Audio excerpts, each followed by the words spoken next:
नमस्कार, आप देख रहे हैं क्वेश्चन आवर और आपके साथ मैं हूं दिव्यदर्शनी बिष्ट। प्रदेश के मुख्यमंत्री पुष्कर सिंह धामी सरकारी भूमि पर किए गए अतिक्रमण के मुद्दे पर आक्रामक मोड में हैं। सीएम के निर्देश पर लगातार अवैध रूप से कब्जाई गई सरकारी भूमि को मुक्त कराया जा रहा है। रोजाना प्रशासन कई अवैध निर्माणों पर पीला पंजा चला रहा है और इसकी मॉनिटरिंग खुद सीएम धामी कर रहे हैं। इसी क्रम में सोमवार को सचिवालय में सीएम की अध्यक्षता में एक बैठक हुई, जिसमें कई जिले के अधिकारी वीडियो कॉन्फ्रेंसिंग के माध्यम से जुड़े। इस दौरान मुख्यमंत्री पुष्कर सिंह धामी ने कहा कि प्रदेश में सरकारी भूमि पर अतिक्रमण को बिल्कुल भी बर्दाश्त नहीं किया जाएगा। वहीं जवाबदेह अफसरों और कर्मचारियों पर भी कार्रवाई करने के निर्देश दिए। बैठक में बताया गया कि अभियान के तहत अब तक 455 हेक्टेयर वन भूमि को अतिक्रमण मुक्त किया गया है। मुख्यमंत्री पुष्कर सिंह धामी ने सभी अधिकारियों को ये भी निर्देश दिए हैं कि वो अपनी विभागीय भूमि को चिन्हित करके उसके रजिस्टर को मेंटेन करें और अगर भूमि पर अतिक्रमण है तो उस भूमि को जल्द अतिक्रमण मुक्त कराने की कार्रवाई करें। इसके साथ ही प्रत्येक जिले में जिलाधिकारी की अध्यक्षता में एक मंगल कमेटी का भी गठन किया गया है, जो अतिक्रमण हटाने संबंधी सभी कार्रवाई को अंजाम देगी। ये चेतावनी है उन अतिक्रमणकारियों के लिए जिन्होंने सरकारी भूमि पर कब्जा किया हुआ है या अभी भी कब्जा करने की फिराक में है, क्योंकि प्रदेश में गरज रहा है धामी का बुलडोजर।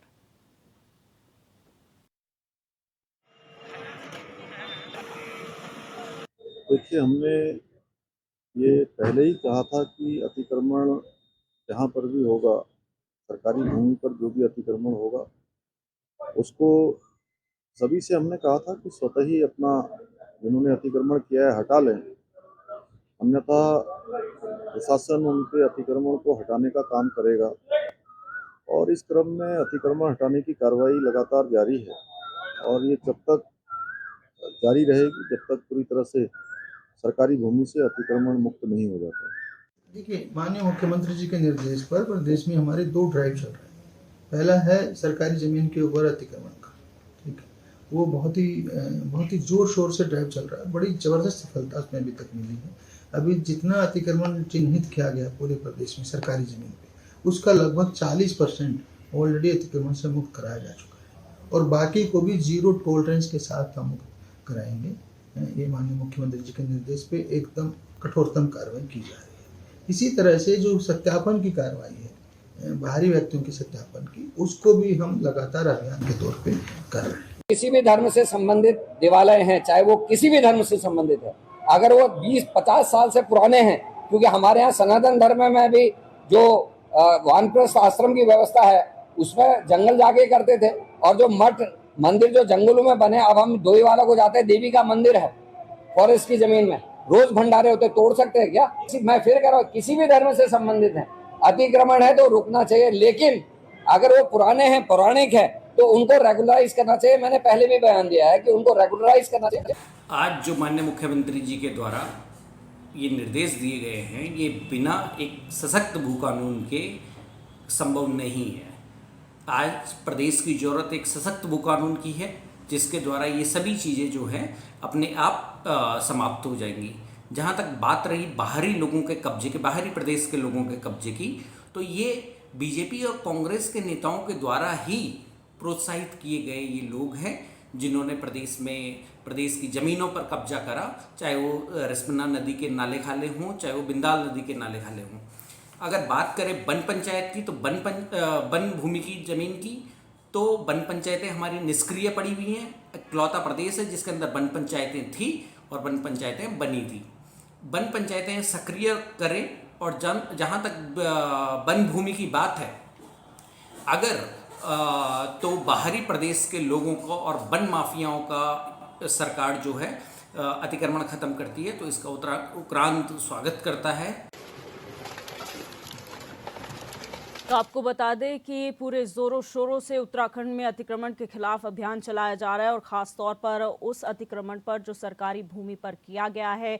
आपको बता दें कि एक बैठक सचिवालय में ली गई थी अध्यक्षता में मुख्यमंत्री के, जिसमें यह बताया गया कि 455 हेक्टेयर जो भूमि है वन की, वो इस वक्त अतिक्रमण मुक्त कर दी गई है और लगातार इस तरीके का अभियान चलाया जा रहा है। फर्स्ट फेज की अगर बात की जाए तो 500 धार्मिक स्थल चिन्हित किए गए हैं जो अवैध रूप से से बनाए गए थे इस वन भूमि पर और उन्हें हटाने की कवायद की जा रही है। उसमें से आधे से ज़्यादा हटा दिए गए हैं और अभी भी ये कार्रवाई जारी है। मुख्यमंत्री का साफ तौर पर ये कहना है कि ये कार्रवाई तब तक जारी रहेगी जब तक पूरी तरीके से सरकारी भूमि से कब्जा नहीं हट जाता है और उन्होंने ये भी चेतावनी दी है अतिक्रमणकारियों को कि या तो वो खुद अतिक्रमण को हटा लें, नहीं तो पीला पंजा तो चल ही रहा है प्रदेश में। तो कहीं ना कहीं एक बार फिर एक्शन मोड में सीएम धामी नजर आ रहे हैं और इस बार फुल फ्लेजेडली इसलिए कहा जा सकता है, सिर्फ मुंह बोली ये बात नहीं है, ये कार्रवाई भी धरातल पर देखने को मिल रही है। जहां पर अब तक अगर बात की जाए तो 416 या 420 के बीच में कहीं ना कहीं मज़ारें जो है वो ध्वस्त की गई हैं। वहीं 46 मंदिर भी ढाए गए हैं जो अवैध रूप से इस वन विभाग की भूमि पर बनाए गए थे।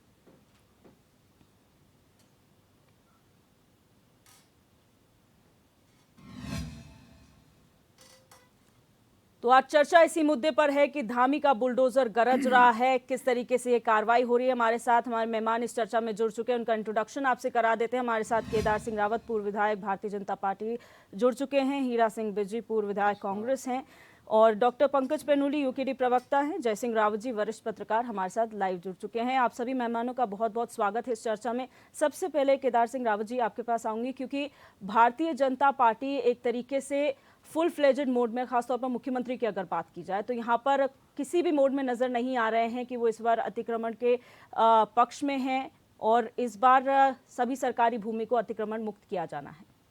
देखिए, अतिक्रमण तो वो चाहे वन भूमि पे है, राजस्व भूमि पे है या अन्य विभागों की सरकारी भूमि पे है, अतिक्रमण तो हटना ही चाहिए और समय समय पे थोड़ी बहुत कार्रवाई होती रहती है।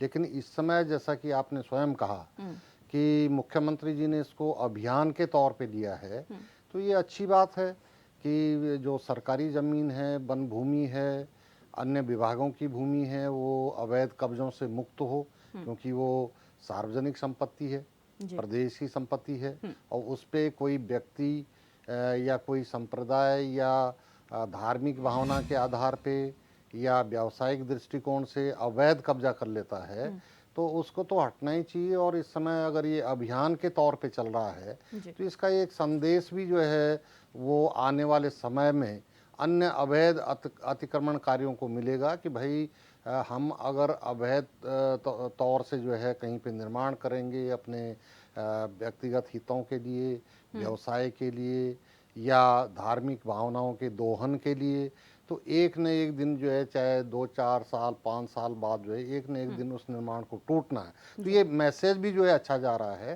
तो इसके लिए तो मैं धामी सरकार का जो है आभार भी व्यक्त करना चाहूँगा कि वो इस तरह की कार्रवाई अभियान के तौर पे ले रही है। बिल्कुल। हीरा सिंह बिज जी, क्या कहेंगे, इसको किस तरीके से देख रहे हैं जो अतिक्रमण हटाने का अभियान इतने जोरों शोरों से चलाया जा रहा है?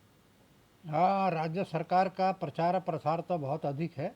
अतिक्रमण हटना भी चाहिए, हम भी इस पक्ष के हैं जी। और जिस तरह से उधम सिंह नगर, हरिद्वार, देहरादून में शहरीकरण बढ़ता जा रहा है, उस शहरीकरण में सरकारी संपत्तियों पर जिस तरह से गरीब आदमी झोंपड़ी तो हटा रहे, तोड़ रहे, दिखा भी रहे, टीवी में कोई दिक्कत नहीं, लेकिन बड़े बड़े मॉल, बड़े बड़े होटल देहरादून शहर से लेकर हरिद्वार या उधम से कहीं भी देख लो, उनके खिलाफ अभी तक कोई कार्रवाई नहीं हो रही, न कोई कदम उठाएगा, न कुछ होना है। एक जनता मैसेज जाए, गरीब की तो झोंपड़ी हम तोड़ रहे, मजार मस्जिद को तो हम तोड़ रहे, मंदिर को तोड़ रहे, लेकिन जनहित में जो बड़े प्रभावशाली लोग हैं जिन्होंने इसको संरक्षण दिया, चाहे वो नेता हों या अधिकारी या ब्यूरोक्रेट्स हों। उदाहरण के लिए देहरादून में हमने डेवलपमेंट अथॉरिटी बनाई, एमडीडी बनाया, मसूरी जिला विकास प्राधिकरण, वो सिस्टमेटिक डेवलपमेंट के लिए, वो तो विनाश लीला रचने वाला हो गया, वो तो विनाश लीला देहरादून को खत्म कर दिया उसने। जहाँ देखो बड़ी बिल्डिंग, जहाँ देखो मॉल, जहाँ देखो होटल, ये कोई बात नहीं। और अभी भी ईमानदारी से आप मसूरी रोड पर ही देख लो तो मेरे ख्याल से 60% अतिक्रमण है, लेकिन बड़े लोगों का है, प्रभावशाली लोगों का। गरीब का झोपड़ा तो कोई भी जाकर बुलडोजर तोड़ देगा, गिरा देगा। तो इसको समान दृष्टिकोण होना चाहिए। अगर हम किसी को संरक्षण दे सकते हैं, कोई गरीब है, हमारा मूल निवासी है, उत्तराखंड का वासी है, उसने मकान झोपड़ा को बनाया और वो जमीन नदी तट पर नहीं है, ऐसी कुछ व्यवस्थाएं हैं, तो उनको थोड़ा संरक्षण भी देना चाहिए। उनको बसाने का, उजाड़ना आसान है, बसाना मुश्किल है। मैं ये नहीं कह रहा कोई सड़क पर बना दे, कोई सरकारी संपत्ति को लूट ले, नहीं होना चाहिए, बिल्कुल सख्त कानून होना चाहिए। मैं खुद इस पक्ष का हूँ कि वो राज्य में एक जो मैसेज आ रहा है, जो चाहे बना ले, जो चाहे बस जाए। अभी अभी संविधान रोड पर मेरे ख्याल से 2 साल में 100-150 मकान बन गया के बाहर के लोगों के। तो ये उदाहरण है, मैंने मुख्यमंत्री जी को भी आज सुबह बताया। तो इस चीज को गंभीरता से हम लोग ले, बड़ा हो छोटा हो समान है। आज जब बड़े का हटेगा तो जनता को, गरीब आदमी राहत लगा कि चलो उसका भी हटा। जब हम गरीब को जिसका देखें, झोपड़ी वालों को, बस्ती वालों को, गरीब आदमी को, अगर हम उत्तराखंड का मूल निवासी और वो जगह पे आवास हो सकता है तो उसको आवंटन की व्यवस्था सरकार साथ में करे कि नहीं ये जमीन फालतू है और इस पर ये हमारे उत्तराखंड के मूल निवासी यहाँ के लोग हैं, ये गरीब लोग हैं, इनके पास कोई सहारा नहीं है। अगर हम उनको बना के नहीं दे सकते, हम उनको तो आवास, तो उनको केवल सीधे उजाड़ना तो आसान है, लेकिन किसी घर को बसाना बड़ा मुश्किल होता है। इस दृष्टिकोण से सकारात्मक सोच हमारी होनी चाहिए। अतिक्रमण हटे, लेकिन बड़े माफियाओं पर उसका डर और भय होना चाहिए कि ऐसा हो सकता है। तो ये दृष्टिकोण से अगर हम लोग काम करेंगे तभी होगा, वरना तो मैं तो देहरादून का बता रहा, 1200 हेक्टेयर जमीन गोल्डन फॉरेस्ट की। गोल्डन फॉरेस्ट का मतलब सरकार के सुप्रीम कोर्ट निहित करती है। कहाँ हो, बड़े बड़े लोगों ने कब्जा रहेगा, बड़े बड़े इंस्टीट्यूट बन रहे, बड़े बड़े मॉल बन रहे, नदियों बन रहे, तो उनका कुछ नहीं होगा। जब तक ये उदाहरण नहीं पेश किया जाएगा, बड़े लोगों का मॉल भी गिर गया, होटल भी गिर गया, ये भी गिर गया, तब तक कोई संदेश है गरीब लोगों में तो जा रहा। गरीब को उजाड़ना आसान है, लेकिन उसको बसाना मुश्किल है। उसको भी बसाने की व्यवस्था भी हमारे देनी चाहिए अगर हमारे उत्तराखंड का मूल निवासी है। डॉक्टर पेनुली क्या कहेंगे सर, ये जो इतने फुल फ्लेजेड मोड में इस बार धामी सरकार नजर आ रही है? देखिए, इसमें अगर तो सरकार सारे अतिक्रमण तोड़ती है तब तो ये स्वागत योग्य कदम है। लेकिन जैसे अभी सर ने कहा, हीरा सिंह जी ने, कि सेलेक्टिव नहीं होना चाहिए। सेलेक्टिव मतलब आप गरीबों का तो तोड़ रहे हो, और जो मॉल, और अभी एक हयात होटल का किस्सा अभी कुछ दिनों पहले था, तो हयात होटल के लिए आपने नियम के विरुद्ध वहां पे रोड कर दी, पेड़ काट दिए। ये फिर हयात होटल में और रिस्पना के और बिंदाल में बसे हुए उन गरीब झोपड़ी वालों के लिए कानून बराबर होना चाहिए। इस प्रदेश का दुर्भाग्य ये है कि इस प्रदेश में एक नियम है कि नदी या नालों से 200 मीटर की दूरी पे बनना चाहिए कोई भी चीज, लेकिन हमारी विधानसभा ही उसमें है। सबसे पहले तो विधानसभा तोड़नी चाहिए, विधानसभा को सही जगह बनाना चाहिए। दूसरी बात, अभी इसका लेटेस्ट एग्जांपल एक और है, हयात के लिए आपने इलीगल तरीके से रोड दी, लेकिन सिफन कोर्ट में जो यहाँ का मूल निवासी है, जो यहाँ पे 1800 अंग्रेजों के बसाए हुए लोग हैं, वो उनको 2-3 साल से वो लगातार जो हैं दर बदर भटक रहे हैं, केवल एक उद्योगपति के रोपवे लगाने के चक्कर में। इसमें मुख्यमंत्री पुरानी सरकार के, इस सरकार के मुख्यमंत्री वो कई बार अपनी चीजें बोल चुके हैं। मसूरी के जो नगर पालिका अध्यक्ष वो कई बार बोल चुके हैं, उनके लिए भूमि आवंटन करने की बात हुई तो वहां तो हमारी सरकारों ने, वहां पे हमारे नेताओं ने कोई वो नहीं करा जो यहाँ का मूल निवासी है। लेकिन बिंदाल, रिस्पना, रायपुर की मैं आपको बहुत सारी ऐसी जगह बता दूंगा जहां पे बाहर के लोगों को लाके बसाया गया है केवल अपने वोट बैंक के चक्कर में। तो ये चीजें जब तक नहीं होंगी तब तक ये बेमानी है बोलना कि हम अतिक्रमण हटा रहे हैं, ये हटा रहे हैं, वो हटा रहे हैं। जिस दिन हयात होटल की रोड टूटेगी, जिस दिन उसपे ये इधर आपका यमुना कॉलोनी वाली उस पे रोड पे जो आगे जो बड़े बड़े मॉल बने हैं वो टूटेंगे, उस दिन समझेंगे कि हाँ धामी सरकार कुछ कर रही है। दूसरी बात, इस प्रदेश का दूसरा दुर्भाग्य है कि यहाँ पे 80% तो फॉरेस्ट है, आदमी जाएगा कहाँ पहाड़ का। और उससे भी बड़ी क्या है कि इस प्रदेश में जितने ज्यादा रिजर्वायर्स हैं, जितने ज्यादा इस प्रदेश के अंदर आपने पार्क और वो बना दिए हैं, नेशनल पार्क वगैरह बना दिए हैं, यहाँ का आम इंसान जाएगा कहाँ। अब एक चीज आप देख लो, जितने भी हमारे मंदिर और वो हैं, इस हिसाब से तो केदारनाथ भी वन भूमि पे है, बद्रीनाथ वन भूमि पे है। तो हमारे जो मठ, हमारे जो मंदिर जो ऐसी जगहों पे हैं, क्योंकि पहले की जो परंपरा रही है, वानप्रस्थ की जो परंपरा रही है, उस हिसाब से जंगलों में जाके ये सारे मठ और मंदिर मिलते हैं। तो इस हिसाब से तो हेमकुंड साहिब को भी सबसे पहले हटाना चाहिए, बद्रीनाथ केदारनाथ पे भी होनी चाहिए, गंगोत्री यमुनोत्री पे भी होनी चाहिए। उस पर भी चर्चा करेंगे। सर जय सिंह रावत जी, सर अगर आप मुझे सुन पा रहे हैं, इस पर अपना वक्तव्य दीजिए कि आपको क्या लगता है कि जिस तरीके से कार्रवाई हो रही है कितनी ये सही है, जिस तरह से कहा जा रहा है कि सिलेक्टिव नहीं होनी चाहिए। ये प्रोपेगेंडा के अलावा कुछ नहीं है। अभी आपने कितना बताया, कितना 400 कितना 455 हेक्टेयर और फॉरेस्ट में आपको पता है जो सरकारी इधर वेबसाइट फॉरेस्ट डिपार्टमेंट की खोलिए, उसमें क्या लिखा है? वहां लिखा है कि 9,646.607 हेक्टेयर, इतना आज की तारीख में इतना तो वहां अवैध कब्जे हैं। ड्रॉप इन द ओशन, मतलब इतनी सी आप काम कर रहे हो, उसी में फूले नहीं समा रहे हैं। ये नदी किनारे किसने बसाए हैं? रिस्पना के उधर के किनारे वो कौन है? वोटों की खेती कौन बो रहा है? और बड़े बड़े लोग जो रिजॉर्ट बने हुए हैं, जो इनके फॉरेस्ट, वो होता क्या है, जंगल के नजदीक जमीन खरीद लो और उसके बाद फैला दो, उसको आगे कर लो। वो ये सब करते रहे, कोई नई बात है? अच्छा, दूसरी बात, जब अतिक्रमण है तो अतिक्रमण है, चाहे नदी किनारे हो चाहे कहीं भी हो, आप उससे क्यों नहीं हटा रहे? क्योंकि वो आपने वोटों की खेती बोई हुई है और उसके नाम से लोग अजय बने हुए हैं। क्योंकि आपने वोटों की ऐसी खेती बो रखी है कि वो केवल आप ही को वोट देंगे। मतलब ईरा सिंह बिष्ट जैसे इतने इतने वरिष्ठ नेता, इतने सीनियर नेता, अब वो मजबूर है उसके आगे, क्योंकि लोगों ने खेत वो बोए हुए हैं, वोट बोए हुए हैं। लोग जमीन कब्जा करके वहां बसाया हुआ है, उस तरह के तरीके से बसाया, कौन कर रहा है इसको? और फिर आप कहते हैं साहब हमने 400, और उसमें भी सेलेक्टिव है। इसके पीछे भी एक धार्मिक एजेंडा चलाते हैं। ये कैसे चलेगा? अरे अतिक्रमण है तो अतिक्रमण है, चाहे मंदिर ने किया है, मजार ने किया, किसने भी किया। देखो हमने इतनी मजारें तोड़ दी ताकि दूसरी, इस तरह से कैसे होगा? बात बात में आप वही सांप्रदायिक एजेंडा चलाते हैं। अभी अभी कह रहे हैं साहब हम जमीनें पूछेंगे कि यहाँ बाहर के लोग जमीनें कैसे खरीद रहे हैं। आप कौन होते हैं ये पूछने वाले जमीन का? जब तक, अब तो ये वकील हैं वहां पर, मिनिस्ट्री जी हैं और लोग हैं, भाई आप कैसे, आप कौन होते हैं ये? अगर कोई जमीन खरीदना चाहता है तो कैसे आप रोक देंगे? जब तक जेटेएलआर कानून है, उसके हिसाब से ही जमीन खरीदी जा सकती है, उसके हिसाब से ही जमीन बेची जा सकती है, या लैंड सीलिंग एक्ट है, उस हिसाब से केवल नेताओं कहने से थोड़ी होगा तुम आप जमीन नहीं खरीद सकते हो। और जिस पर बंदिश होनी चाहिए थी, जिसकी भू कानून की बात हो रही है, उसका तो आपने सत्यानाश कर दिया। 2017 से निरंतर उसका उस पे छेद करते रहे। अल्टीमेटली धामी जी ने क्या किया पिछले विधानसभा सत्र में? उसका धारा 143 क थी, जिसमें लिखा था कि आपने उद्योग लगाने के नाम पर जो जमीन ले रखी है, अगर उद्योग नहीं लगाए तो वो जमीन धारा 168 के तहत सरकार की हो जाएगी। वो क्लॉज हटा दिया। अब मतलब आपने जो जमीन खरीदी उसकी प्लॉटिंग करो, कुछ करो। आप किस तरह से बात करते हैं? करिए, ठीक गंभीर है, बनो। जवाब ले कैसे लेते हैं नेता है सर हमारे? जी। कैसी सरकार है? केदार किस सिंह तरह रावत से जी। हल्के फुल्के बच्चों की तरह लोगों का दिल बहलाने के लिए, देखो आज हमने इतनी मजारें तोड़ दी सीने उसको ने।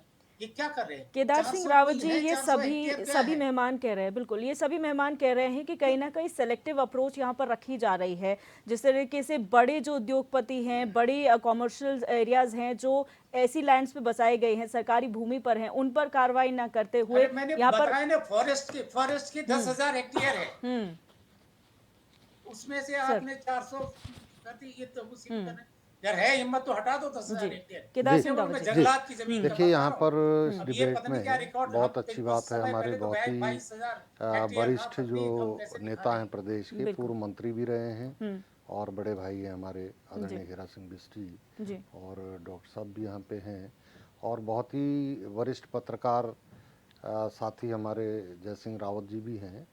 तो ये बात ज़रूर है कि जो अतिक्रमण है सरकारी भूमि पर, उसका जो है विरोध होना चाहिए, और वो विरोध जो है लगभग सभी लोग ये कह रहे हैं भाई अतिक्रमण से मुक्त होना चाहिए। जी। लेकिन अगर सेलेक्टिव हो रहा है तो ये अधिकारियों को देखना है, मॉनिटर करना है सरकार ने कि भाई क्या सेलेक्टिव हो रहा है, क्या कुछ मॉल्स या जो होटल्स जो बात आई हैं, अगर वो सरकारी भूमि पर हैं, वन भूमि पर हैं और अतिक्रमण किए गए हैं, तो उनके विरुद्ध भी कार्रवाई होनी चाहिए। देखो कानून जो है वो सबके लिए बराबर कार्य करता लेकिन है। सर कार्रवाई की बात तो कही जा रही है, ऐसा ये भी कहा जा रहा है 1980 से बाद में जो मंदिर मजार बने गए हैं उन पर ये कार्रवाइयां की जा रही हैं। लेकिन सबसे बड़ा प्रश्न चिन्ह तो यहाँ पर ये खड़ा होता है कि रातों रात तो अतिक्रमण होता नहीं है, यहाँ पर किसी की मिलीभगत तो होगी, किसी की परमिशन तो होगी, किसी के नाक के नीचे तो ये सब हो रहा होगा, क्योंकि फॉरेस्ट की लैंड है। निश्चित तौर पे रातों रात अतिक्रमण नहीं होता है।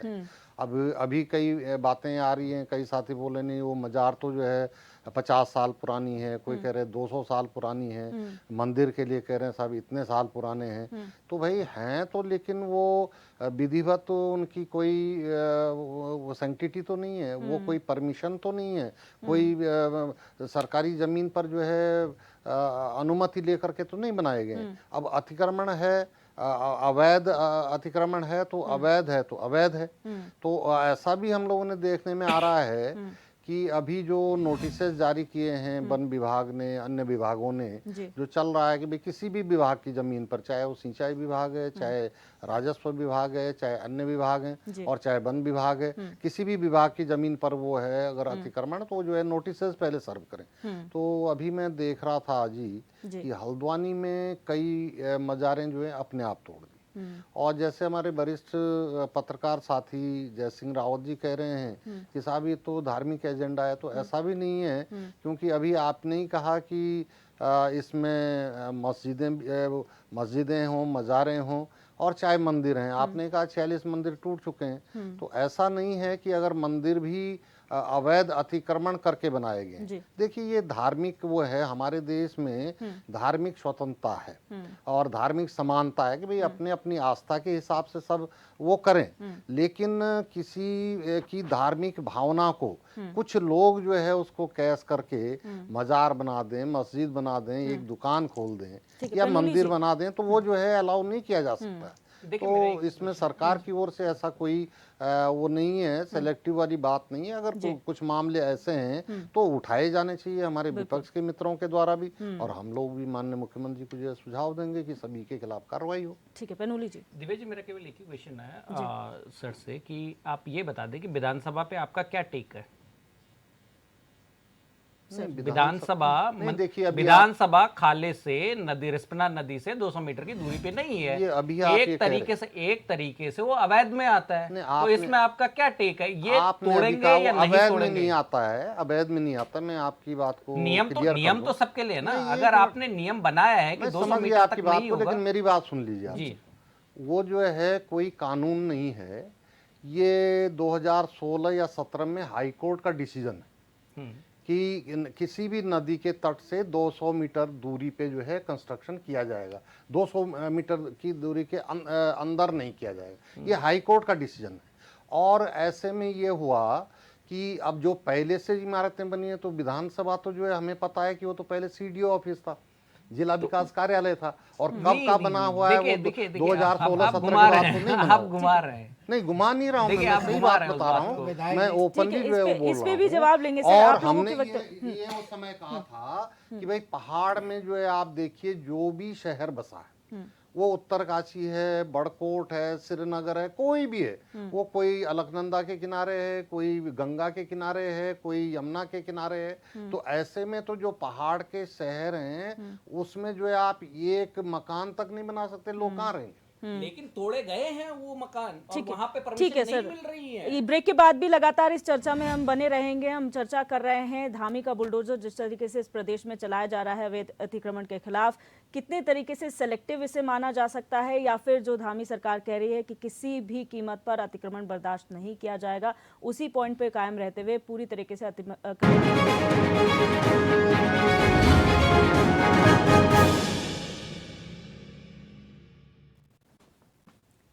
ब्रेक के बाद आप सभी का एक बार फिर से स्वागत है इस चर्चा में। लगातार हमारे मेहमान हमारे साथ बने हुए हैं और एक बार फिर वापस जाएंगे चर्चा में। जिस तरह से पेनुली जी आप अपनी बात कर रहे थे और उसी बीच में हीरा सिंह बिष्ट जी भी कुछ कहना चाह रहे थे। सर अपनी बात पूरी करें प्लीज। मैं ये कहना चाह रहा हूँ, ये तो उदाहरण के रूप में है कि रिस्पना आज से 20-25-30 साल पहले कितना था, आज सिमट करके वो नहर के रूप में आ गया। और हम आज 200 मीटर की बात करते तो ये बात सही है कि विधानसभा पूरी रिस्पना नदी के ऊपर बनी हुई है, उसको किनारे से ना नापे। अगर हम पुरानी व्यवस्थाएं देखते हैं तो आधी आबादी उजड़ जाएगी, गरीब की हो, बड़ों के, रिस्पना, बिंदाल, देहरादून के।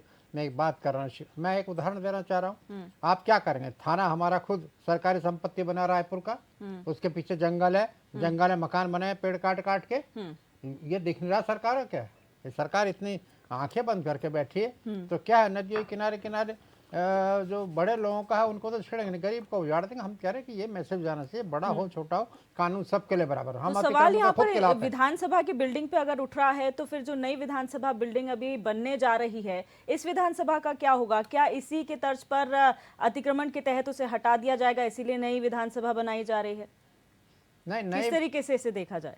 नई विधानसभा बन रही तो अच्छी बन रही, क्या बन रही क्या नहीं बन रही है तो सरकार जानते हैं। उसका कोई ब्लूप्रिंट तो बाहर आया नहीं लिख के कि हम लोग कोई उस पर कमेंट कर सकें कहाँ बन रही कैसे बन रही। लेकिन जब अतिक्रमण की बात है तो फिर सिलेक्टिव क्यों, फिर मजारों पर क्यों, उन्हीं पर क्यों, फिर सब मंदिर पे भी तो हुई है ना सर? उदाहरण के रूप में दे रहा हूँ, मंदिर पे भी तो हुई है 46 मंदिर। देहरादून में कहना नहीं चाहिए, हमारी भी आस्था है, लक्ष्मण सिंह इतना पॉपुलर मंदिर है, फॉरेस्ट के बीच में, जंगल के बीच में है, क्या सरकार कार्रवाई करेगी?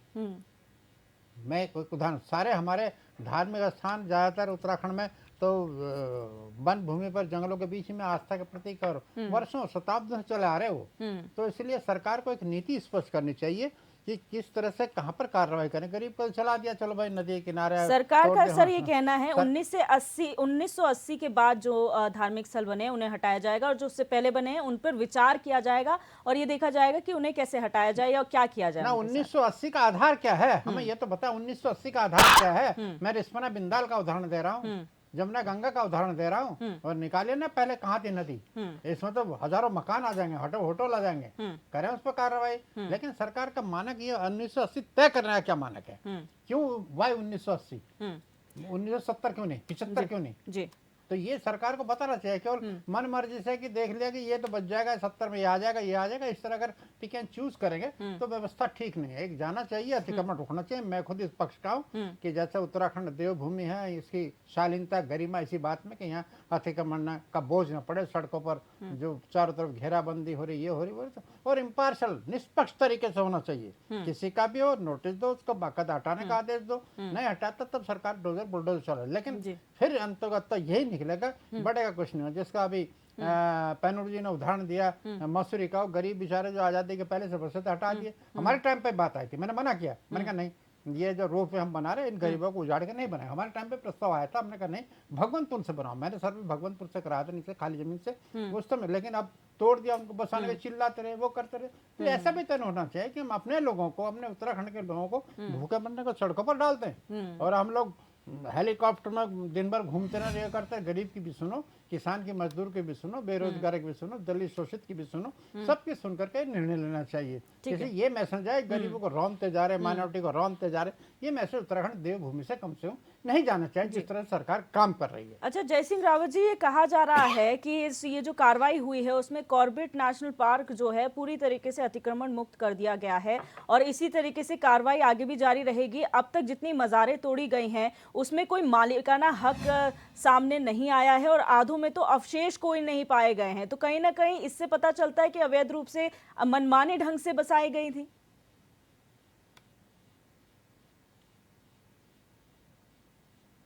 दूसरा जो फॉरेस्ट लैंड है उसमें थोड़ा फर्क है।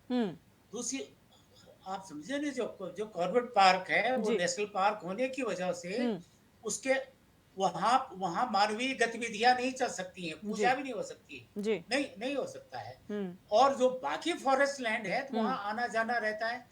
दूसरी बात हमें ये समझ लेना चाहिए कि आपने किसी भी सरकार की जमीन पर या जंगल में आपने किया है, आप पूजा के लिए किया या अपने व्यावसायिक गतिविधियों के लिए किया या आपके अपने रेजिडेंस के लिए किया, इससे अगर कोई मजार या मंदिर बन रहा है गलत तो गलत है, लेकिन उससे ज्यादा गलत तो सरकार की जमीन पर कब्जा करके उस पर खेती करना या उस पर मकान बनाना या उस पर व्यावसायिक गतिविधियां शुरू करना, उसको कब्जाना है। तो मजार या मंदिर ने कब्जा तो नहीं किया है, तो गलत, लेकिन उतना गलत नहीं जितना ये है कि लोगों ने फॉरेस्ट के नजदीक आपने जमीन ले ली, उसके बाद उसका विस्तार करके जमीन कब्जा दी। अभी मैं कह रहा हूं, जो मैंने आपको फिगर दिया 9,646.607 हेक्टेयर, ये मजार का नहीं है, ये लोगों ने कब्जाई हुई जमीन, वहां बस गए हैं लोग, बस गए हैं या कुछ, या किसी ने मकान बना दिया, किसी ने दुकानें बनाए, सवाल उसका है। आप कहते हैं साहब हमने हटा दिया, बुलडोजर चला दिया। अरे बुलडोजर चलाए उन मकानों पर चलाओ जिन्होंने लोग आके बस गए, वहां चलाओ, उन कॉलोनियों पर चलाओ जो अवैध रूप से हैं। अब इस तरह मजार तोड़ दिया, प्रोपेगेंडा तो हो रहा है केवल, सब हमने इतने मजार तोड़ दिया, ये मंदिर। अरे तो तोड़ो, लेकिन उससे जरूरी तो ये है ना कि जिन्होंने सड़कें कब्जा दी, जिन्होंने नदी के नाले कब्जा दिए, जिन्होंने जंगल के आसपास की वो भूमि कब्जा दी, उन पर तो कोई कार्रवाई हो नहीं रही है। अभी पिछली बार आपने सुना होगा जो रायपुर में जब बाढ़ आई थी, जी कितने रिजॉर्ट बिक गए थे और बह गए थे। किसने बनवाए वो, किसकी शय पर वो बने? यही राजपुर जहाँ बड़े भाई बिष्ट जी रहते हैं, उनके इलाके में किसने कराए? उतने कब्जे, लोगों ने मकाने बनवाई, दुकानें बनवा दी। कौन करवा रहा है? वो सब पॉलिटिकल संरक्षण तो होता है उसके लिए। और उसके बाद नेता वसूली भी करते हैं, अपने जेब भरते हैं, और कल उनके लिए वोट बैंक भी बन जाता है। तो ये स्थितियां हैं, ऐसे कैसे चलेगा? केवल आपने मंदिर तोड़ दिया या मस्जिद तोड़ दी, वो उससे काम नहीं चलेगा ना। जमीनें खाली करवाओ। दूसरी बात यह है कि आपका लैंड रिकॉर्ड कहाँ है? अब मतलब फॉरेस्ट का लैंड तो फॉरेस्ट वालों ने कह दिया कि हमारे 9,000 या 10,000 हेक्टेयर कब्जा दी। अब रेवेन्यू वालों को, रेवेन्यू वाले बोले ना, उनकी कितनी लैंड है जो उसने कब्जा कर रखी है। अब नगर पालिका वाले बोले, नगर पालिका वाले खुद कब्जे कर आते रहते हैं। हम ये जहां मैं रहता हूँ उस इलाके में कब्जा करा रखा है लोगों ने जी। मंत्रियों ने कराया, तो क्या कहते हैं, नगर पालिका वालों ने कब्जा, ये डिफेंस कॉलोनी का सारा तालाब कब्जा करा दिया। ये किसने कराया? बड़े हिम्मत है तो ये डिफेंस कॉलोनी का जो तालाब था उसका कब्जा हटा के दिखवा दो। बड़े आप सीने में ये मेरे छोटे भाई हैं केदार सिंह जी, जय जय जरा सत्तार, उनसे जरा ललकारो, कहना आपने हिम्मत है तो डिफेंस कॉलोनी के तालाब को जरा मुक्त करके दिखा दो।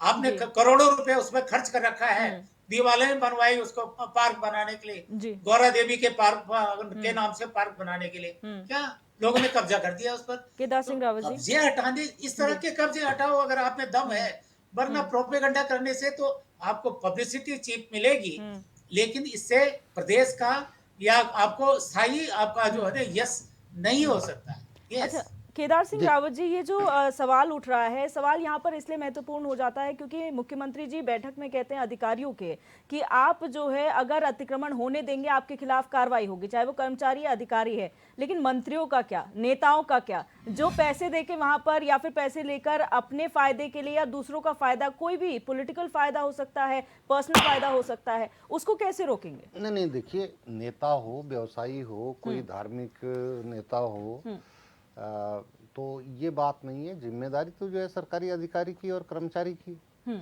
चाहे वो फॉरेस्ट डिपार्टमेंट का है, चाहे रेवेन्यू का है, किसी भी डिपार्टमेंट का है, उनके जो अधिकारी कर्मचारी हैं, जिम्मेदारी उनकी है कि वो निगरानी रखें, वो देखभाल रखें अपनी संपत्ति की। ये बात है। और दूसर में अभी बड़े भाई जयसिंह राव जी कह रहे हैं साहब प्रोपेगेंडा, ऐसा नहीं है। देखिए, जो काम है, काम का बखान भी होना चाहिए। और अभी जो है ये बात आई है कि साहब सेलेक्टिव हो रहा है। और अभी आपने देखा होगा कल जो मुख्यमंत्री ने बैठक ली, उसमें अधिकारियों को ये निर्देश दिए हैं कि आप चिन्हीकरण करिए और चिन्हीकरण करने के बाद कार्रवाई करिए। तो मेरा ये अनुरोध है अपने विपक्ष के मित्रों से, अपने नेतागणों से प्रदेश के, जो इस ओर सोचते हैं, तो जो अधिकारी जो चिन्हीकरण की कार्रवाई करें। क्योंकि अभी बात आई क्योंकि जो फॉरेस्ट लैंड है वो तो ऑलरेडी डिमार्केट है, फॉरेस्ट डिमार्केट है, इसलिए वहाँ पता लग रहा है कि भाई ये जंगलात की जमीन पे, वन भूमि पे अतिक्रमण है। लेकिन जो अन्य भूमि है, वो चाहे नगर निगम है, जल संस्थान है, जल निगम है, आपके सिंचाई विभाग है या राजस्व विभाग है, वो जो है पहले तो चिन्हीकरण करेंगे ना कि भाई कहाँ कहाँ पे उनकी जमीन है। तो उस चिन्हीकरण पे वो चाहे कोई हयात रिजेंसी होटल आ रहा है, कोई मॉल आ रहा है, कोई बड़े आदमी का मकान आ रहा है, व्यावसायिक प्रतिष्ठान आ रहा है, कोई भी आ रहा है, तो वो उस विभाग की जिम्मेदारी, वो चिन्हीकरण की कार्रवाई जो है वो तत्काल जो है प्रारंभ हो रखी है। तो मेरा अपने सभी मित्रों से निवेदन है कि वो संबंधित विभाग के अधिकारियों को इस बात की जो है सूचना दें कि भाई आप चिन्हीकरण कर रहे हैं तो ये भी यहाँ पे अवैध परिसंपत्तियां हैं। उसके बाद अगर कार्रवाई नहीं होती है तब हम बोल सकते हैं कि भाई ये सेलेक्टिवनेस दिखाई जा रही है। लेकिन अभी तो चिन्हीकरण की कार्रवाई है, तो चिन्हीकरण में जो वन भूमि है भाई वो तो साफ ही है। अभी हमने देखा भी वहाँ हल्द्वानी की घटना है, जो नोटिसेस जारी हुए वन भूमि में, लोगों ने खुद ही अतिक्रमण हटा दी। बिल्कुल। पेनोली जी, यहाँ पर जो सवाल मैंने केदार सिंह रावत जी से किया था वही सवाल मैं आपसे करूंगी और आपसे जानने की कोशिश करूंगी कि जो मंत्री और नेता हैं, जो सर ने कहा कि वो तो फिर विभाग के अधिकारियों और कर्मचारियों की जिम्मेदारी बनती है, क्या लेकिन आपको लगता है कि मंत्रियों के सामने अधिकारियों की इतनी चलती है कि वो अगर उन पर प्रेशर ना डाला जाए तो कोई कार्रवाई कर सकते हैं?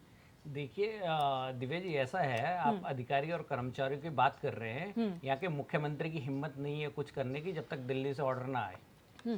यहाँ पे दिल्ली की रिमोट कंट्रोल की सरकार चल रही है, ठीक है। तो उस एक अदने पटवारी का या फिर फॉरेस्ट गार्ड का या फिर उस नगर पालिका के कर्मचारी की क्या बिसात कि वो यहाँ पे स्वयंभू जो नेता हैं और जो बहुत बड़े बड़े नाम हैं उनके खिलाफ कुछ बोल सके।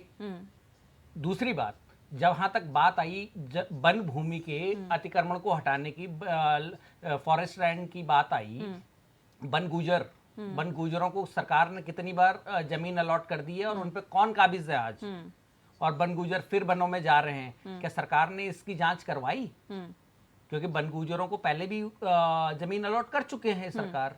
तो और दूसरी बात कि हमारे राज्य की दुर्भाग्य, मैंने पहले भी बोला कि ये इतना सा 52,000 स्क्वायर किलोमीटर का एरिया, 53,000 स्क्वायर किलोमीटर के एरिया पे आपने 7 से 8 तो नेशनल पार्क कर दिए।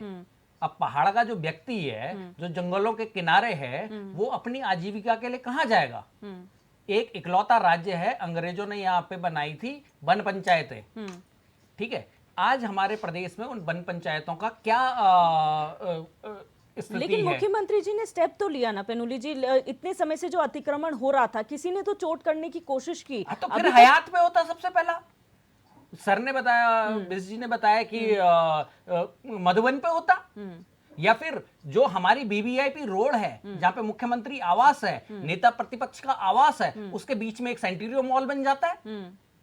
जब लोग अगर तो मुख्यमंत्री जी का तो कहना है कि पहले हम लोग अतिक्रमण हटा रहे हैं, फिर वहां पर पब्लिक डोमेन के लिए ही वहां पर जो है संस्थान खोले जाएंगे। मेरे को एक चीज बताइए ना कि मुख्यमंत्री आवास पे, किसी प्रदेश के मुख्यमंत्री आवास पे जो इतनी बीबीआईपी रोड है, जो आर्मी कंटोनमेंट एरिया है, वहां पे कैसे वो मॉल बना सेंटीरियो? आप ये बताइए ना। हेजिटेशन करने जाते थे तो वहां पे कहां पे रोकेगी पुलिस? क्योंकि सेंटीरियो मॉल से पहले, अब देखो, पहले रोक दिया जाता था सर्वे के उस पे, अब उन्होंने सेंटीरियो मॉल के बाद कर दिया हो, क्योंकि वहां की पब्लिक परेशान होती है। ये किसने करवाया? उसी रोड पे अगर आप थोड़ा आगे जाओगे तो एक लेफ्ट हैंड साइड में एक बहुत बड़ा मॉल बना हुआ है। वो किसी मतलब सुनने में आया है कि बीजेपी के बड़े नेताओं का है उसमें हाथ। तो उस मॉल पे क्यों नहीं हुआ, जबकि उससे पहले वहां पे बहुत विरोध हुआ है। वहां टूटता, वो टूटती, विधानसभा हटती सिंबॉलिकली, गैरसैंण जाती विधानसभा, तब हम मानते कि हाँ सरकार काम कर रही है। या फिर ऐसे जो बड़े बड़े लोगों के घर हैं, जो रोडों पे हैं, जो जंगलों में हैं, जिन्होंने फॉरेस्ट लैंड पे कब्जा करके पीछे गार्डन बनाए हैं। एक्स जो हमारे यहाँ के वो थे चीफ सेक्रेटरी ओम प्रकाश जी, जब वो चीफ सेक्रेटरी थे उस टाइम पे उन्होंने जो वो नाले के ऊपर कब्जा करा, वो टूटता। ठीक है। हीरा सिंह बिष्ट जी, मैं आपसे जानना चाहूंगी सर, आप लोगों को भी बहुत मौके मिले सरकार में सरकार चलाने के इस प्रदेश में, आप लोगों द्वारा अतिक्रमण के खिलाफ कितने अभियान चलाए गए, और खास तौर पर ऐसे अतिक्रमण जो ऐसे सरकारी भूमि पर, वन भूमि पर और अन्य विभागों के भूमि पर बनाए गए हों? मैं देखो, व्यक्तिगत रूप से मैंने हमेशा प्रयास किया अतिक्रमण रोकने का। मैंने सरकारी संपत्तियों की रक्षा के लिए अपनी सरकार के खिलाफ ही आंदोलन किए। सीलिंग एक्ट है या गोल्डन फ्लोर्स की जमीन बचाने की सैकड़ों एकड़ है, जिसका पता नहीं, बड़े बड़े मॉल होटल बन रहे हैं, कोई कार्रवाई करने को तैयार नहीं है। सुप्रीम कोर्ट ने कहा कि गोल्डन फ्लोर्स की सैकड़ों एकड़ जमीन राज्य सरकार में निहित कर दो, लेकिन राज्य सरकार में निहित कर दे। राज्य सरकार के नेताओं का अधिकारी, ब्यूरोक्रेट्स इतना हावी उत्तराखंड में है कि हम लोग पंगु है उनके सामने, अधिकारी सामने पंगु है, कोई कार्रवाई नहीं कर सकते। बड़ा दुर्भाग्यपूर्ण स्थिति है ये। नदी, रिस्पना, बिंदाल, गंगा, जमुना के बीच में कितने वो बने हैं बड़े बड़े मॉल, आप बड़े से कार्रवाई करो ना, तो आम आदमी से नहीं भाई। तो सर ये तो कॉन्ट्रडिक्टरी हो गया, ये तो कॉन्ट्रडिक्टरी हो गया। आप कह रहे हैं ब्यूरोक्रेसी हावी है, हम कहते हैं कि नेताओं के सामने ब्यूरोक्रेट्स, अगर किसी बड़े नेता की, किसी बड़े व्यक्ति की अगर कोई जमीन ऐसी है, होटल है, वो लोग नहीं खाली करवा पा रहे हैं, तो फिर तो ये कॉन्ट्रडिक्टरी हो गया। फिर या तो आप कह रहे हैं कि अधिकारी की मंशा नहीं है ऐसे जो है संस्थानों को हटाने की। व्यक्तिगत रूप से हो सकता है पॉलिटिकल लोगों ने, ओवरऑल स्टेट में इसमें ब्यूरोक्रेसी हावी है, जो वो चाह रहे वो कर रहे हैं। और जो भाई ने हमारे पैनल जी ने कहा, जो सेंटर के इशारे पर सारी सरकार चल रही है, अपना कोई विवेक नहीं है, अपना कुछ रोजगार कहाँ पे, क्यों इंडस्ट्री बंद कर दी, सिडकुल बंद कर दी, सिडकुल में सैकड़ों एकड़ जमीन है, कई सौ हेक्टेयर जमीन है, यानी वहाँ उद्योग लग रहे। तो हम ये कह रहे हैं कि जो वन भूमिया, वन नियम, वन अधिनियम 1980 बहुत सख्त है, होना चाहिए कि अनावश्यक पेड़ न काटे, वन भूमि के जमीन कब्जा न करे। कहाँ रोक रहे आप? मैं तो नाला पानी जंगल का उदाहरण दे रहा हूँ। एक सेक्रेटरी ने कॉलोनी बनवा दी वहाँ, बीच में थोड़ी जमीन किसी की थी, अगर वो कॉमन आदमी तो नहीं था, लेकिन प्रभावशाली लोग थे, तो सेक्रेटरी ने, जो चीफ सेक्रेटरी रहे, उन्होंने वहाँ कॉलोनी खड़ी करवा दी। उदाहरण है, जाकर आप देख लो। मैं तो कह रहा भाई, थाना हमारा समाज की सरकारी संपत्ति नदी तल पर है, तो दूसरा उधर जंगल में देख लो, अभी थाने के पीछे जंगल में पेड़ काट काटे मकान बना दिए। किसने बना दी? कैसे हिम्मत होगी वन भूमि में? तो वन भूमि के वन अधिकारियों की जिम्मेदारी नहीं है। वन अधिनियम 1980, उन अधिकारी को जेल में डालो ना, जो आंख बंद करके बैठे में संपत्ति की रक्षा नहीं कर सकते। उस एसडीएम और डीएम को, तहसीलदार को जेल में डालो ना, जो अपनी समाज की संपत्ति की रक्षा नहीं कर सकते। नेताओं को तो बदनाम कर दोगे। खैर, नेताओं के संरक्षण में कुछ का धंधा ही है, कुछ का तो पेशा ही है। पूरा प्रदेश जानता है कौन कौन इस पेशे में लगे हैं और बड़े मालिक बने बैठे हैं सरकारी संपत्तियों की आड़ में। तो ऐसे लोगों को कार्रवाई होनी चाहिए, कोई भी हो, लेकिन बॉर्डर से शुरू करेंगे तो अच्छा मैसेज जाएगा। गरीब की झोपड़ी उजाड़ेंगे तो गरीब का तो बेसहारा असहाय होता है, ये कोई बात नहीं है, ये अच्छी बात नहीं है। जय सिंह रावत जी, कोई भी मुद्दा हो, कितना भी बड़ा मुद्दा हो, बात घूम फिर के ब्यूरोक्रेसी पे आ जाती है। चाहे वो नेता मंत्री से जुड़ी हुई हो, सरकार के कामकाज से जुड़ी हुई हो, ब्यूरोक्रेसी की लचर व्यवस्था कह लीजिए या ज़्यादा हावी होना कह लीजिए, ये कहीं ना कहीं अड़ंगा बनता है किसी भी सरकारी काम में। अब जिस तरह से यहाँ पर कहा गया कि यहाँ पर कुछ पॉलिटिकल एस्पेक्ट्स के अलावा ज़्यादातर ब्यूरोक्रेसी हावी है, इसकी वजह से जो है प्रदेश का आधा तो जो नुकसान हो रहा है वो ब्यूरोक्रेसी कर रही है एक तरीके से। इस पर क्या कहेंगे?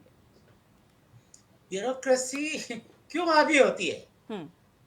कहते हैं कि जो घुड़सवार होता है, अगर उसका घोड़े पर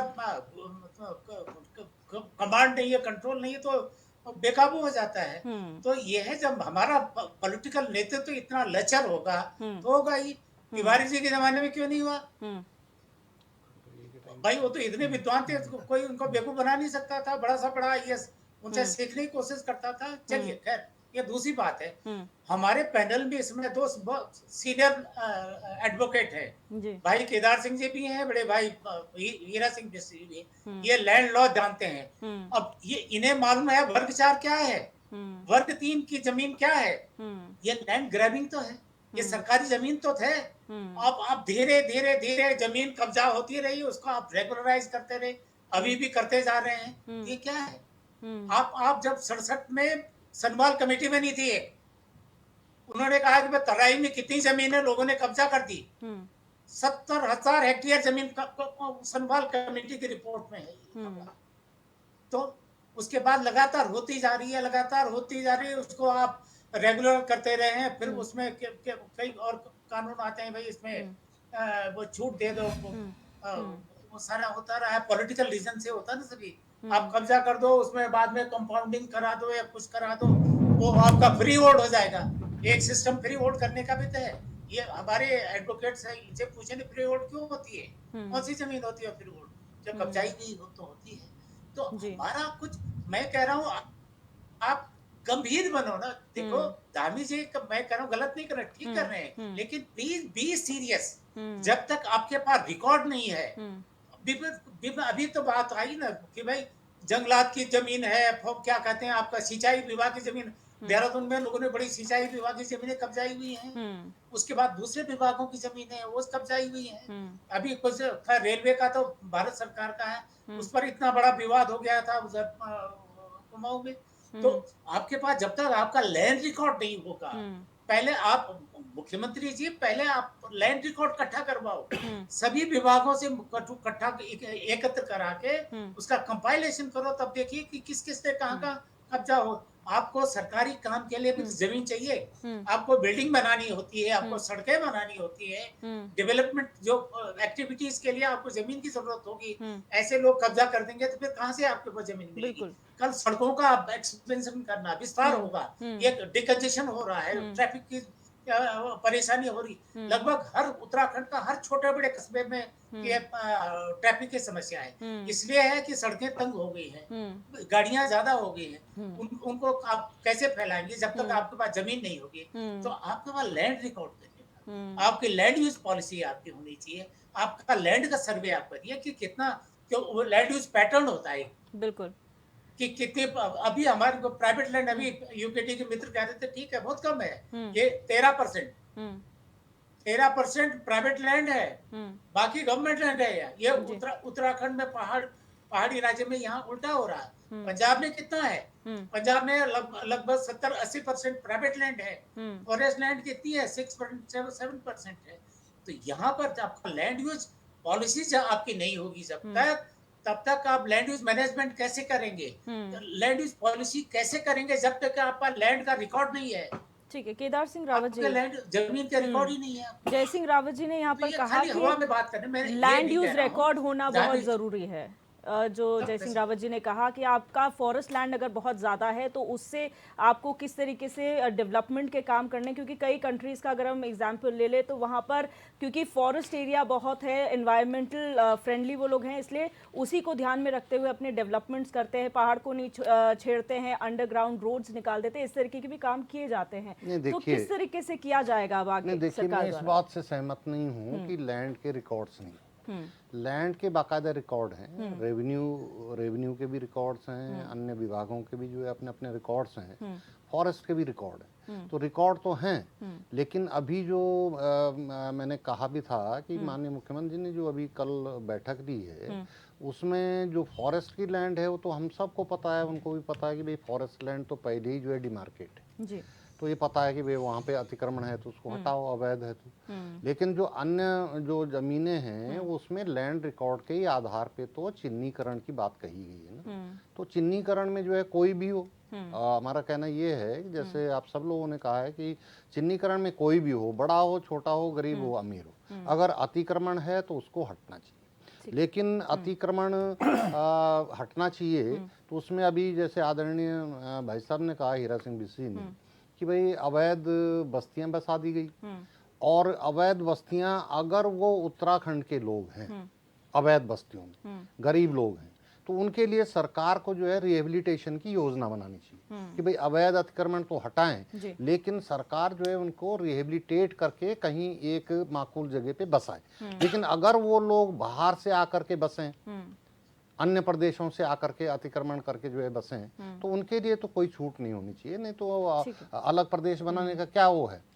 तो मेरा कहना ये है कि अभी और किस बिंदु पे आप कह रहे थे? मैं ये कह रही थी सर कि जैसे डेवलपमेंट को, नेचर को, एनवायरनमेंट को, जब हमारा फॉरेस्ट बिल्कुल। अब देखिए जैसे फॉरेस्ट की बात है, तो फॉरेस्ट में देखिए हमारी रोड भी बन रही हैं, कई जगह टनल्स बन रही हैं, कई जगह जो है डैम बन रहे हैं, हाइड्रो माइक्रो हाइड्रल और हाइड्रो प्रोजेक्ट्स बन रहे हैं। तो उसमें जो है बाकायदा एक प्रक्रिया है कि एक तो अभी जो भारत सरकार ने 2006 में और यहाँ उत्तराखंड में जो है वो नवंबर 2008 में जब बराबर मैंने विधानसभा में जो है इस बात को उठाया, और एक बार मार्च 2010 में विधानसभा का घेराव भी मैंने किया था, हालांकि सड़कों पे अन्य नेताओं ने भी इस बात को उठाया।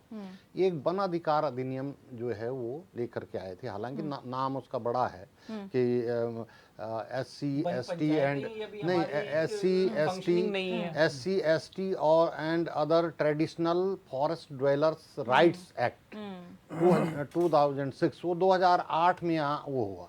तो उसके तहत भी 2-3, हालांकि बहुत बड़ा नियम है तो, लेकिन 2-3 बातें 2006 का और वो 2008 नवंबर में यहाँ स्टेट में लागू हुआ।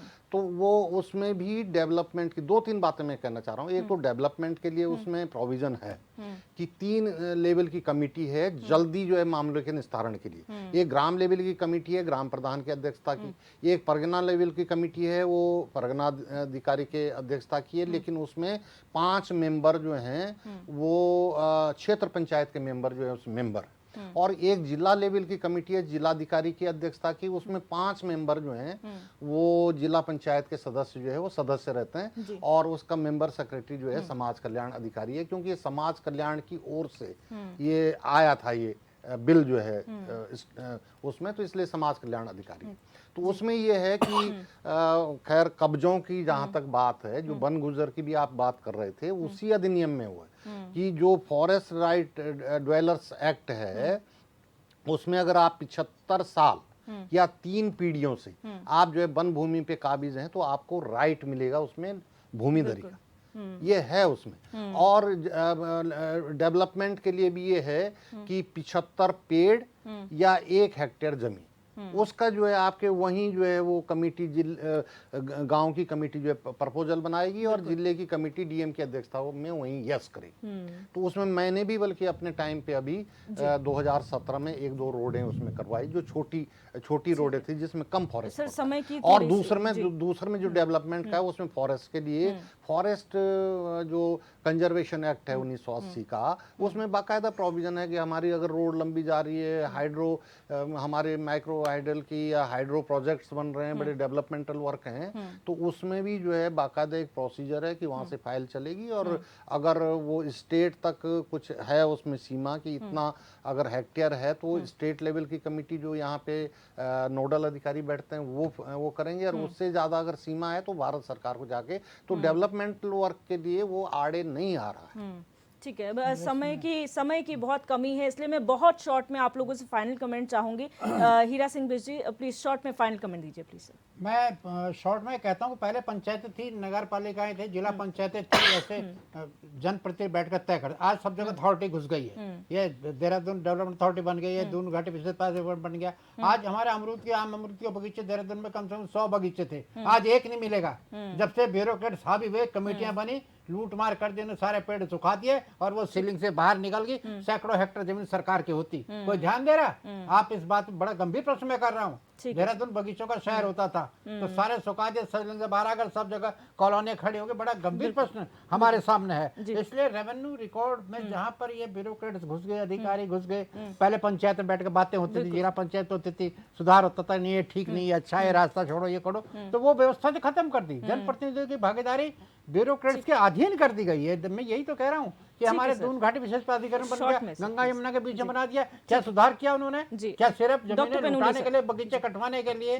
और सरकारी संपत्ति लुटवाने के अलावा क्या काम किया? जनप्रति होता, ध्यान रखता, उनको सबको किनारे कर दिया। तो इसलिए सरकार को गंभीर होना चाहिए, गरीब को न उजाड़ा जाए, उसको बसाने को उजाड़ने से पहले व्यवस्था करनी चाहिए अगर जरूरी है। हाँ, बड़े लोगों पर भी वो चला करके देखो, जिससे आम जनता को पता लगे कि कानून सबके लिए बराबर है, गरीबों के लिए उनको उजाड़ने का, बसाने का, सबसे पहले बसाने के काम सरकार को करना चाहिए। तो केवल कहने से, सस्ता प्रचार करने से काम नहीं चलेगा। बिल्कुल शॉर्ट में, बहुत शॉर्ट में बोल रहा हूँ। अगर मैं गलत नहीं हूँ तो बीजेपी का जो नगर कार्यालय है परेड ग्राउंड में, वो भी शायद अतिक्रमण का ही है। अगर सरकार उसे तोड़ दे तो ये बिल्कुल हो जाएगा, हम सरकार की वाहवाही करेंगे। ठीक है, जय सिंह रावत जी सर बहुत शॉर्ट में आपका फाइनल कमेंट चाहूंगी सर। हाँ, तो मैं ये चाहूंगा कि मुख्यमंत्री जी को इमीडिएटली जितने विभाग हैं उनसे कहिए कि अपना लैंड रिकॉर्ड हमको अपडेट करके हमको दो, कितनी जमीन आपकी थी, कितनी आज की आपकी डेट में है, तभी जाके आगे काम चलेगा। लेकिन मैं मुख्यमंत्री जी से मिलूंगा, जब भी मिलूंगा तो मैं ये बात उठाऊंगा, तो आप सबसे पहले तलब करो, लैंड रिकॉर्ड तलब करो सबकी, और पूछो आपकी बात कितनी है। अभी वन गुजरों के बारे में बात आई है, वन गुजरों की समस्या थोड़ा डिफरेंट है। सर मैं माफी चाहूंगी सर, मैं माफी चाहूंगी सर, समय की कमी है, मैं माफी चाहूंगी सर, समय की थोड़ी कमी है, इसलिए फाइनल कमेंट था। केदार सिंह रावत जी सर बहुत शॉर्ट में फाइनल कमेंट की क्या मैसेज देना चाहते हैं इस कार्रवाई के बारे में? देखिए, जो ये अतिक्रमण के खिलाफ जो अभियान चला है धामी सरकार ने, तो मैं समझता हूँ ये निष्पक्ष है और ये होना चाहिए, और पहली बार जो है अभियान के रूप में लिया गया है, तो इसको पूरी प्रदेश की जनता जो है इसका स्वागत कर रही है, सबको ही स्वागत करना चाहिए। जी, आप सभी मेहमानों का इस चर्चा में जुड़ने के लिए बहुत बहुत शुक्रिया। आज हमने चर्चा की जिस तरीके से धामी का बुलडोजर इस प्रदेश में चल रहा है, बहुत सारे सजेशंस इस डिबेट में हमारे सामने आए और हम यही उम्मीद करेंगे कि जिस तरीके से कहा जा रहा है सिलेक्टिव ना हो, एक होल अप्रोच, एक पूरी अप्रोच के साथ इस अभियान को अंजाम दिया जाए तो कहीं ना कहीं पूरी तरीके से ये प्रदेश अतिक्रमण मुक्त हो सकता है। और कई सारे ऐसे सेगमेंट्स हैं जिस पे अभी भी विचार करने की जरूरत है। फिलहाल क्वेश्चन आवर में मेरे साथ बस इतना ही। आप देखते रहिए HNN 24/7, जुनून सच दिखाने का।